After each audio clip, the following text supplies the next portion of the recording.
तो इसलिए इस वीडियो को लास्ट तक देखिएगा। So let's get started. First point जो मैं आपको बताने जा रहा हूँ वो है ओजस एक्यूमुलेशन, या जिसे वेस्टर्न वर्ड में सीमन रिटेंशन भी कहा जाता है। पहले हमारे देश में एक प्रथा थी, गुरुकुल प्रथा, जिसमें कि बच्चा जैसे ही 13 साल का होता था उसे पढ़ने के लिए गुरुकुल भेज दिया जाता था और जब तक वो 25 साल का होता था तब तक वो वहीं रहता था। राइट। इसके पीछे का साइंटिफिक रीजन पता है क्या है? कि 13 साल का होते ही बॉडी सीमन बनाना शुरू कर देती है और जब तक हम 25 साल के होते हैं तब तक हमारा प्रीफ्रंटल कॉर्टेक्स, यानी कि हमारे दिमाग का वो हिस्सा जो हमें इंटेलिजेंट और जीनियस बनाता है, वो डेवलप होता है। इसलिए गुरुकुल्स में 25 तक ब्रह्मचर्य का पालन करना अनिवार्य होता था। अब आपको सेक्सुअल एनर्जी और ब्रेन डेवलपमेंट के बीच की लिंक समझ आने लगी होगी। इससे पहले कि मैं आपको ये बताऊं कि हाउ डज इट वर्क, उससे पहले ये जानते हैं कि दुनिया भर के जीनियस इसके बारे में क्या कहते हैं। स्वामी विवेकानंद जी से शुरू करते हैं। स्वामी जी बोलते हैं कि हमारे दिमाग में केवल एक सेक्स के विचार से, यानी कि केवल एक सेक्स की थॉट ब्रेन में आने से लगभग 8 दिनों का बना हुआ ओजस यानी कि इंटेलिजेंस नष्ट हो जाती है और केवल एक बार सेक्सुअल एक्टिविटी में इन्वॉल्व होने से लगभग 45 दिनों का बना हुआ ओजस नष्ट हो जाता है।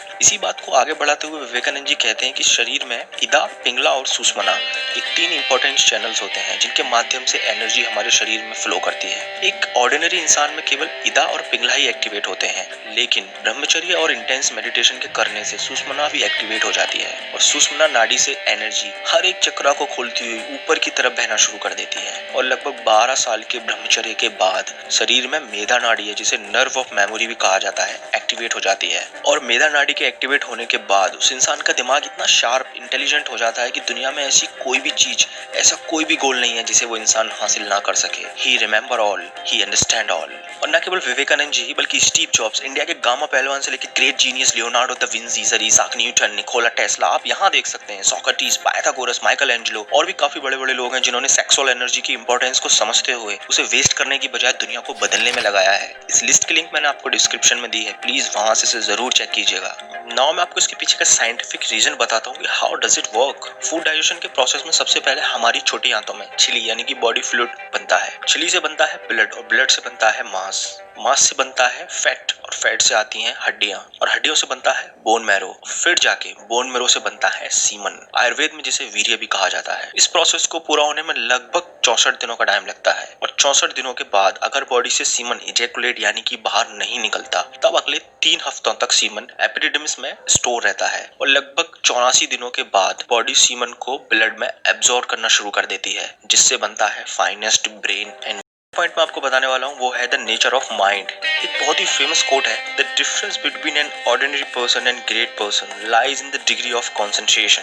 सो कंसंट्रेशन के आधार पर 3 तरह के माइंड होते हैं। First monkey mind, second concentrated mind, third blast mind. Monkey mind, दुनिया में लगभग 90 to 95% लोगों का दिमाग इसी कैटेगरी में आता है। मंकी माइंड आप नाम से ही समझ गए होंगे, जैसे कि एक बंदर कभी शांति से नहीं बैठ सकता, ऐसे ही मंकी माइंड में एक थॉट के बाद दूसरी थॉट, कभी यहाँ तो कभी आसमान में, कभी ये थॉट तो कभी वो। अकॉर्डिंग टू स्टडी एक ऑर्डिनरी इंसान के दिमाग में आने वाली 90% थॉट्स बेकार, यूजलेस होती है। अब आप खुद सोचो कि इतनी सारी बेकार थॉट्स के साथ कोई इंसान कैसे इंटेलिजेंट हो सकता है। गुड न्यूज इज दैट कि मंकी माइंड को कॉन्सेंट्रेटेड माइंड में बदला जा सकता है। कॉन्सेंट्रेटेड माइंड का नेचर ऐसा होता है कि वो फ्लो में वर्क करता है। अगर कॉन्सेंट्रेटेड माइंड वाले इंसान का दिमाग किसी चीज में लग जाए तो समझो लग गया, फिर उसके दिमाग में कोई फालतू के विचार नहीं आएंगे। ऐसे दिमाग वाले इंसान घंटों तक बिना रुके काम कर सकते हैं। कॉन्सेंट्रेटेड माइंड से भी ज्यादा पावरफुल होता है ब्लेस्ड माइंड। इसे भी आप नाम से ही समझ गए होंगे। ऐसा दिमाग दुनिया में बस कुछ गिने चुने लोगों के पास ही होता है और ऐसे लोगों का अपने दिमाग पर